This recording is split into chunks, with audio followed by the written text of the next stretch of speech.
Hi, I'm Maureen Blakeney and this is my introduction video. This time, after all the videos I've done, I made some notes so I don't repeat myself because I tend to do that. I work in a junior high computer lab as a facilitator, and it's sort of like I'm the horse of a different color in my school. A lot of people aren't quite sure what I do for what you would refer to as my normal job. I've been in a classroom in one capacity or another for about 20 years, but I'm not a certified teacher, which absolutely just amazes the people I work with. They don't understand it. I started out running the library on a volunteer basis at the Catholic school my kids were attending. And in that library, it was classroom size, it was very small. They also had the computers. And next thing I knew, I was teaching basic computer skills through to kindergartners through 8th grade. Had a ball, I wrote the curriculum. I also was teaching them typing. So that was quite a few years ago, as my kids are now both grown. About 6 years ago, I moved to Florida permanently. I considered myself a part-time resident before that. My family lives down here, and I was living in upstate New York, almost in Canada. All right, and so I started working in the junior high, and my 7th and 8th graders are taking online high school courses, and this fulfills the Florida high school graduation requirement of having one online course. They have to complete it before they're a senior. And I keep telling my 7th and 8th graders, finish it now because you don't want to be in April of your senior year and not having this and having to scramble to get one done so you can graduate. All right, let's see, what do I do? Yes, I facilitate their online courses. Since the beginning of the year, I have been coordinating what we call our Friday Success Lab.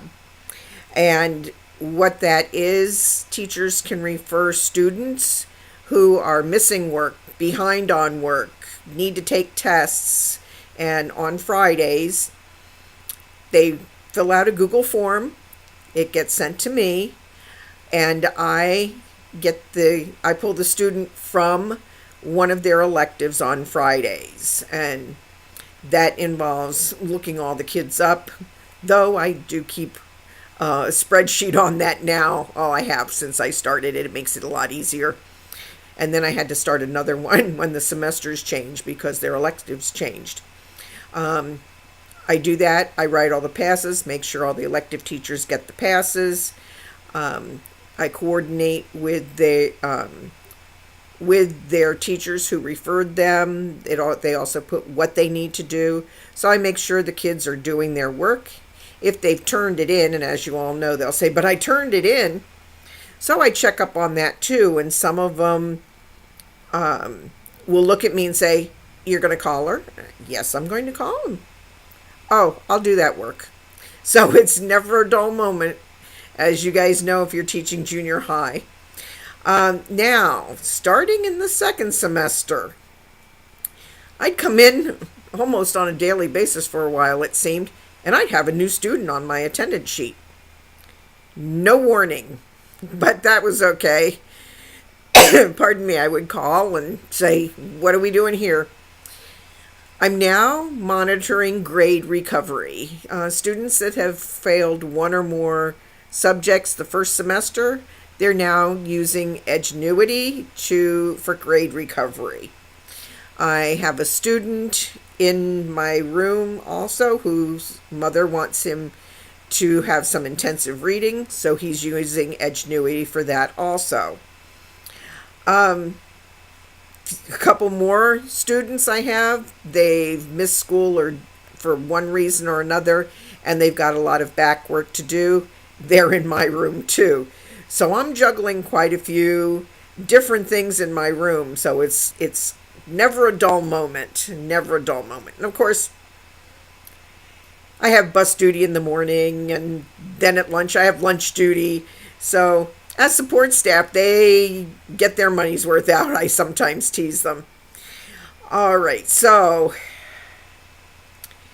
we also just started up again. That's what I think about as our getting everyone for the state testing that's coming up in May.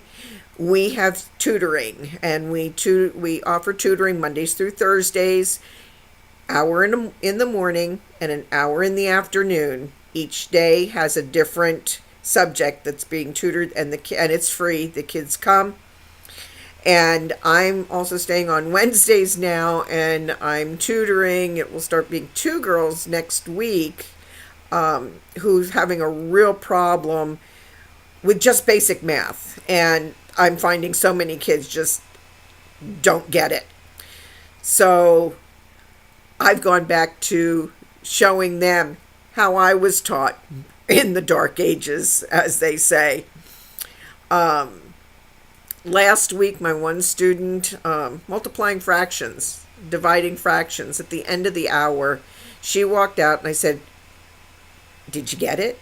And I got this big smile, and she said, "Yeah."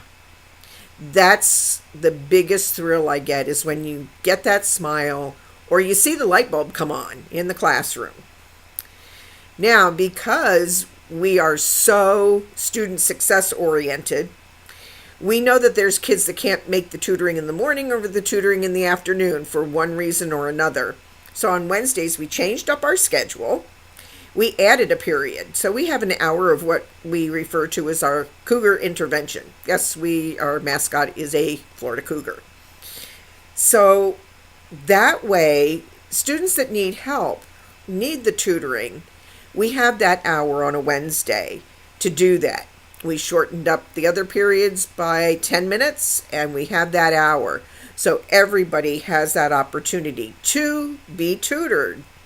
And I raised my hand and volunteered to help out with that too. So I don't know. I guess I didn't learn anything when I was in the Navy about never volunteering. Well, I did, because I think everybody needs to pitch in when you're at school.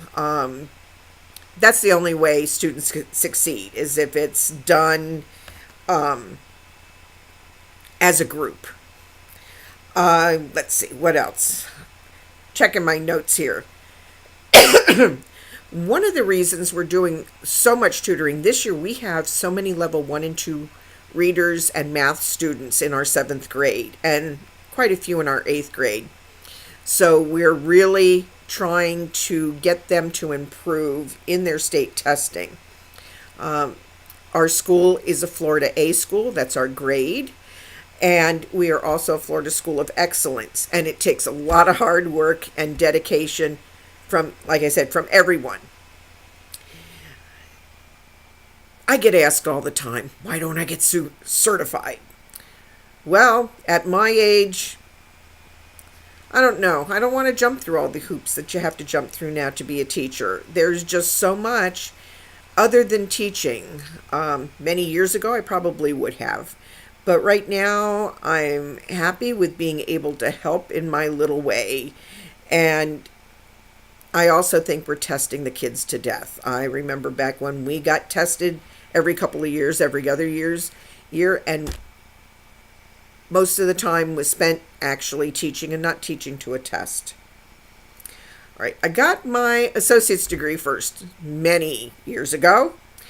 Then I became a mom at a late stage of my life, and when they got into high school and graduated high school, I said, I'm going back to school. I did the last 2 years of my bachelor's degree online in 5 successive semesters. And boy, by the time I got done, I was totally saturated. I was ready for the break, so I'm not doing that with this degree. Not quite. I finished that up in August of 2012. My degree was awarded in March of 2013, and what I really like about that is I got my degree in March of 2013, and the youngest of my 2 kids, my son, graduated from high school. in June of that year. So January of last year, I got the itch. I wanted to go to school, but I didn't know what I wanted to do. So I started searching online, found Fort Hays State University and their MIT degree. And for the first time in my life, I am having a ball going to school. All my friends are going, oh, give you a lot of credit. I said, no, when you really enjoy it, it's just a lot of fun. The one thing that I'm taking away from all this schooling is more Google. Our district uses Google for just about everything. Email, classroom, the whole shebang. All our students have Google email and Google Drive, which I use a lot. I've been sharing documents with them, step-by-step instructions, which, of course, a lot of times they don't read. How do I do this, Mrs. Blakeney? Did you read your step-by-step instructions? Oh, read them first, then ask. So we go there. And if any of you guys teach junior high, you get what I'm saying. My strengths. If I'm enjoying something, I can really excel at it. One of my biggest weaknesses, I get impatient really quickly. With myself mainly, sometimes with the kids, when they don't read and ask me for the answers. And I look at them and say, did you read it? No. Then you need to read it because I'm not going to do the work for you. And they laugh and off they go. I want to design courses from all the good points that I found in all the online courses I've taken. And I've just had a ball with the courses here at FHSU. I love the Google platform. This is my third semester, by the way. And so I'm trying to get it done by May of next year. But I'm taking this summer off because I'm getting saturated. So my journey has been really a lot of fun. And I can't wait to collaborate with all you guys during this semester.